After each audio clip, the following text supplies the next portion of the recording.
السلام علیکم ورحمۃ اللہ وبرکاتہ۔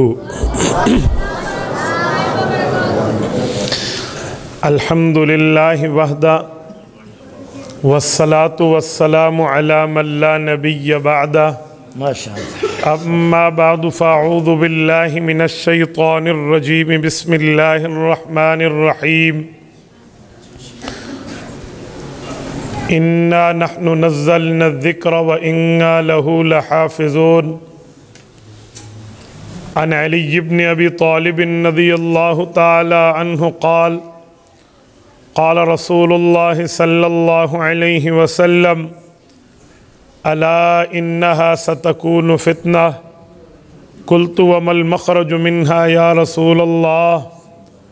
قال کتاب اللہ فیہ نبأ ما قبلکم وخبر ما بعدکم وحکم ما بینکم هو الفصل لیس بالہزل من ترکہ من جبار قسمہ اللہ ومن ابتغى الہدى فی غیرہ اضلہ اللہ وهو حبل اللہ المتین وهو الذکر الحکیم وهو الصراط المستقیم هو الذي لا تزيغ به الأهواء ولا تلتبس به الألسنة ولا يشبع منه العلماء ولا يخلق عن كثرة الرد ولا ينقضي عجائبه هو الذي إذ سمعته الجن حتى قالوا إنا سمعنا قرآنا عجبا يهدي إلى الرشد فآمنا به من قال به صدق ومن عمل به اجر ومن حکم به عدل ومن دعا الیہ ہدی الى صراط مستقیم۔ رواہ الامام الہمام الترمذی فی جامعہ۔ صدق اللہ العظیم وبلغنا رسولہ النبی الامی الکریم ونحن علی ذلک لمن الشاہدین والشاکرین والحمد للہ رب العالمین۔ یا الہی آج تو صدیق سا ایمان دے، آنکھ دے اور اسوہ فاروق کی پہچان دے، کر مبرہ عیب سے اور عفت عثمان دے، فقر دے کرار کا اور حیدری اوسان دے۔ معزز دوستو، آج 17 جنوری 2022 بروز پیر ہے اور یہاں میں دارالعلوم لاہور میں کینٹ کے اندر حضرت مولانا مفتی ارشاد الحق دامت برکاتہم کی دعوت پرخلوص پر ان کے اس گلشن میں موجود ہوں۔ میرے دوستو، آج جس شہر میں ہوں اسے زندہ دل لوگوں کا شہر کہا جاتا ہے، اور صرف زندہ دل نہیں بلکہ یہ شہر تو ماشاءاللہ پاکستان کا بھی ایک جیتا جاگتا دل ہے۔ میری دعا ہے رب کریم آپ پر اپنی رحمتوں کی برسات کو جاری اور ساری فرمائے۔ میں یہاں پہنچا، میں نے مولانا کے گلشن کی کارگزاری سنی اور اس گلشن کو دیکھا۔ یقین مانیے میرے پاس الفاظ تعریف کے نہیں ہیں، بس رب کریم ان کو اپنی شایان شان جزائے خیر عطا فرمائے۔ میں آپ تمام سامعین سے اور سماعت کرنے والی اسلامی ماؤں، بہنوں، بیٹیوں، سامعات سے کہوں گا، کسی عالم دین کا کسی علاقے میں یوں بیٹھ جانا اس علاقے کے لیے نعمت کبریٰ سے کم نہیں ہے۔ آپ لوگ مصحف کی قدر کیجئے۔ رب کریم نے آپ کو ان کی شخصیت میں ایک اسلامی دنیا کا ہیرا عطا فرمایا ہے، جس نے چند ہی دنوں میں اور مختصر اور قلیل مدت میں اس عمارت کو آپ کے سامنے ایک ثمردار پھل کی حیثیت دی ہے، ثمردار شجر کی حیثیت دی ہے۔ یہ بہت بڑی بات ہوتی ہے۔ رب کریم ان کے فیض کو عام اور تام فرمائے۔ اللہ شاسدین کے حسد سے بچائے، ساحرین کے سحر سے بچائے، ناظرین کی نظر بد سے بچائے، فتین کے فتنے سے بچائے، سازشی چاہے خفیہ ہو یا اعلانیہ ہو، ہر قسم کی سازش سے محفوظ رکھے۔ میرے دوستو، قرآن کریم کا ختم بھی ہے اور صحیح بخاری کا اختتام بھی ہے۔ میں نے آپ کی خدمت میں ان عنوانات کے ساتھ حالات حاضرہ میں اصلاح معاشرہ کے حوالے سے بھی چند باتیں عرض کرنی ہیں، بس آپ توجہ میری طرف رکھنا۔